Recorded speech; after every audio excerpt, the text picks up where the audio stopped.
You probably know that plants get their energy from the sun through their leaves in a process called photosynthesis.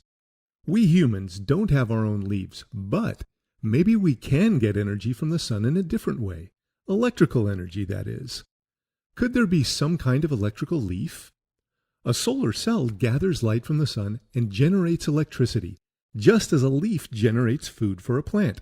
Let's find out how. The sun emits energy in the form of waves. These waves can range in length from short ultraviolet waves through the rainbow of the visible spectrum to long infrared waves. When the sun is shining, these waves move towards the Earth and hit the surface of the solar cells. Let's take a closer look. The active part of a solar cell is a wafer made of semiconductive material, typically silicon. A semiconductor is a type of material that normally doesn't conduct electricity well, but it can be made more conductive under certain conditions. The semiconductor part of the solar cell has 3 layers.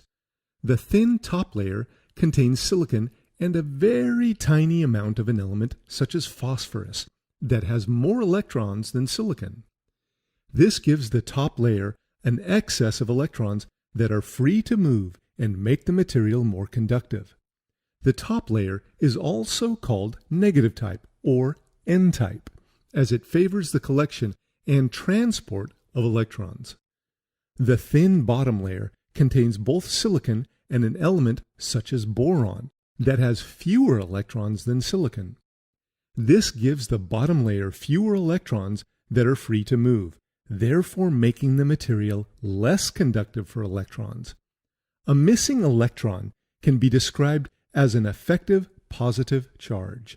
Therefore, the bottom layer is called positive type or P-type, as it preferentially favors the collection and transport of these positive charges, also dubbed holes. The thicker middle layer has only slightly fewer electrons, making it marginally P-type. Thin metal lines, typically made of silver, are printed on the top N-type layer, and the bottom P-type layer is in contact with an aluminum plate. When light waves hit the top surface of the silicon solar cell, only light with wavelengths from a specific window of the solar spectrum, 350 to 1140 nanometers, are absorbed into the middle layer of the solar cell. This range of wavelengths includes the visible spectrum.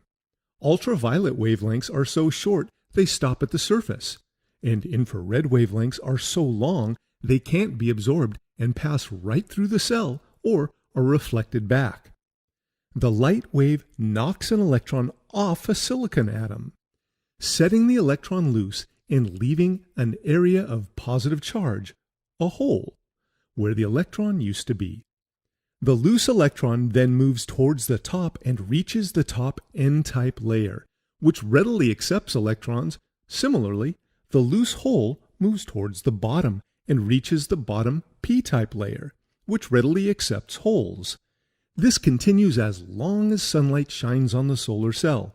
Now that the electrons and the holes have been separated, connecting a wire between the top and the bottom metal electrodes provides a pathway for the electrons to move towards the holes.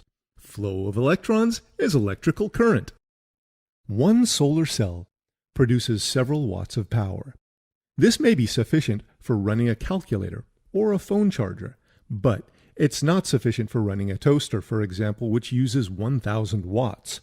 So, several solar cells, typically 32, are wired together to make a solar panel. Several solar panels are needed to generate enough electricity to power a household.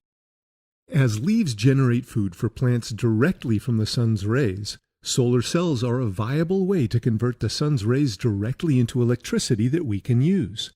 Future challenges include improving the efficiency by which a solar cell converts sunlight to electricity and making the solar energy cheaper. Of course, solar cells produce electricity only during the day, so storing the electricity efficiently for use during nighttime is another important challenge. Advancements in solar technologies present the potential to power our lives if we just leave it to the sun.